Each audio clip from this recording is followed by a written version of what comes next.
അല്ല, അത് തീരുമാനങ്ങൾ ഫൈനലായിട്ട് ഒന്നും വന്നിട്ടില്ല.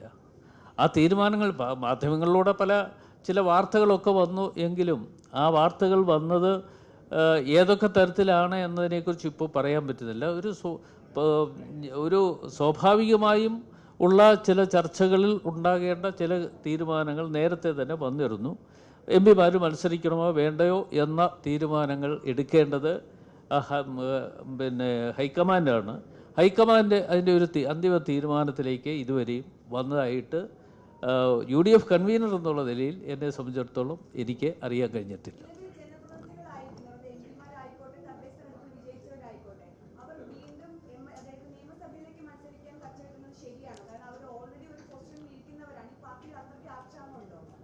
അല്ല, ഓരോ പൊസിഷനിൽ എത്തിച്ചേർന്നു എന്നുള്ളതിൻ്റെ അടിസ്ഥാനത്തിൽ അവർക്കുള്ള അംഗീകാരം കേരളത്തിലെ ജനങ്ങൾ എങ്ങനെ നൽകുന്നു എന്നതിനെക്കുറിച്ച് ഈ കഴിഞ്ഞ പഞ്ചായത്ത്, മുനിസിപ്പൽ കോർപ്പറേഷൻ തെരഞ്ഞെടുപ്പുകളിൽ, അതുപോലെ ജില്ലാ പഞ്ചായത്ത് തെരഞ്ഞെടുപ്പുകളിൽ, ബ്ലോക്ക് പഞ്ചായത്തിൻ്റെ ഒക്കെ തെരഞ്ഞെടുപ്പുകളിലായി അവർക്ക് കിട്ടിയിട്ടുള്ള ഒരു അംഗീകാരം എത്തരത്തിൽ എന്ന് കാണുവാൻ കഴിഞ്ഞിട്ടുള്ളതാണ്. ഒരുപക്ഷെ ചിലത് ഞങ്ങൾ ആ കാര്യങ്ങളും ആലോചിക്കേണ്ടി വന്നാൽ ഞങ്ങളത് ആലോചിക്കും. ആരെയൊക്കെ അത്യാവശ്യം നമുക്ക് നിർത്തേണ്ടതായി വരും. നിർത്തിയാൽ ഇത് ഓരോ മേഖലകൾ പിടിച്ചെടുക്കുവാനുള്ള ഏതായാലും ഞങ്ങൾ ഒരു തന്ത്രപരമായിട്ടുള്ള നീക്കങ്ങൾ മാത്രമായിരിക്കും നടക്കുന്നത്.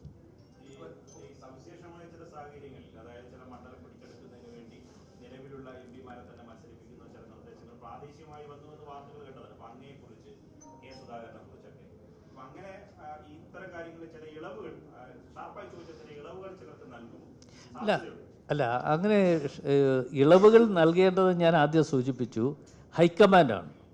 അപ്പോൾ ഹൈക്കമാൻഡ് ഇളവുകൾ നൽകുന്നു എങ്കിൽ മാത്രമേ അതിന് ഒരു തീരുമാനത്തിലേക്ക് വരികയുള്ളൂ. അതല്ലാതെ കൊണ്ട് ഞങ്ങൾ ഇപ്പോൾ എൻ്റെ കാര്യം പറഞ്ഞു, അല്ലെങ്കിൽ കെ സുധാകരൻ്റെ കാര്യം പറഞ്ഞു, അതൊക്കെ ശരി തന്നെ.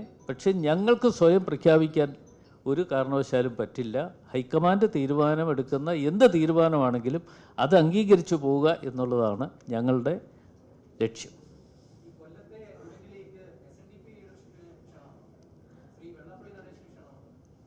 അല്ല, ഇപ്പോൾ ഈ കൊല്ലത്ത് അവരുമായൊക്കെ ബന്ധപ്പെട്ട് പല ആളുകളും ആ ചടങ്ങിൽ പങ്കെടുക്കുന്നുണ്ട്.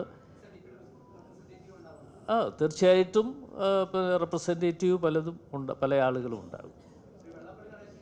അല്ല, അദ്ദേഹത്തെ സംബന്ധിച്ചിടത്തോളം ഞാൻ ഈ കാര്യങ്ങളൊക്കെ ഇതിൻ്റെ ചെയർമാൻ എന്നുള്ള നിലയിൽ ഞാൻ അദ്ദേഹത്തെ നേരിട്ട് കണ്ട് കാര്യങ്ങൾ ബോധ്യപ്പെടുത്തിയതിൻ്റെ അടിസ്ഥാനത്തിൽ ഒരു മൗന അനുഭവത്തോടു കൂടി തന്നെയാണ് ഈ കാര്യങ്ങൾ ഞങ്ങൾ നിറവേറ്റി മുമ്പോട്ട് പോകുന്നത്.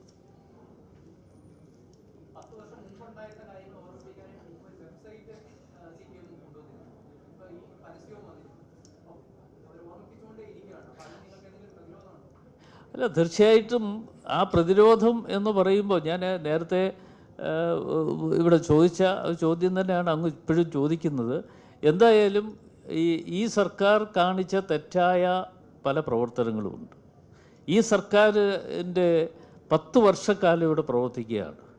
ഇവരുടേതായ ഏതെങ്കിലും ഒരു എടുത്തു പറയാൻ കഴിയുന്ന ഒരു കാര്യം, വൻകിട പദ്ധതി കേരളത്തിൽ ഉണ്ടായിട്ടുണ്ടോ എന്ന് നിങ്ങൾ കൂടി ചിന്തിക്കണം. അപ്പോൾ നമുക്ക് മനസ്സിലാക്കാൻ കഴിയും. മാധ്യമ സുഹൃത്തുക്കൾ എന്നുള്ള നിലയിൽ നിങ്ങളെല്ലാവരും ഇത് നന്നായി ഫോളോ അപ്പ് ചെയ്യുന്ന ആളുകൾ ആണ് എന്ന് എനിക്ക് നന്നായിട്ടറിയാം. അപ്പോൾ തീർച്ചയായിട്ടും ആ കാര്യത്തിൽ നിങ്ങൾ കൂടി കാര്യങ്ങൾ മനസ്സിലാക്കിക്കൊണ്ട് അവർ പറയുന്ന കാര്യങ്ങൾ ശരിയോ തെറ്റോ എന്നതിനെക്കുറിച്ച് വിലയിരുത്തൽ നടത്തണം. ആ വിലയിരുത്തൽ നടത്തിക്കൊണ്ടായിരിക്കണം ഈ തെരഞ്ഞെടുപ്പിൽ നിങ്ങളുടെ സഹകരണം എന്ന് ആണ് എനിക്ക് സൂചിപ്പിക്കാനുള്ളത്.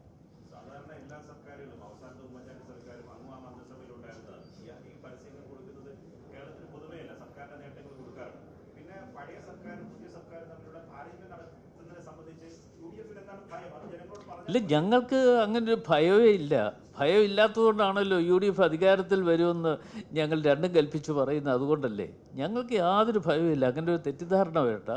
ഞങ്ങൾ അക്കാര്യത്തിൽ ഒരു നിശ്ചയദാർഢ്യത്തോടു കൂടി തന്നെ ഞങ്ങൾ മുമ്പോട്ട് പോവുകയാണ്. ഒരു ഭയവും ഇല്ല. പക്ഷേ കേരളത്തിലെ ജനങ്ങളെ ഞങ്ങൾ ബോധ്യപ്പെടുത്തുന്നുണ്ട്. ആ ജനങ്ങളെ ബോധ്യപ്പെടുത്തുന്നതിൻ്റെ അടിസ്ഥാനത്തിൽ തന്നെ കാര്യങ്ങൾ മുമ്പോട്ട് പോവുകയാണ്.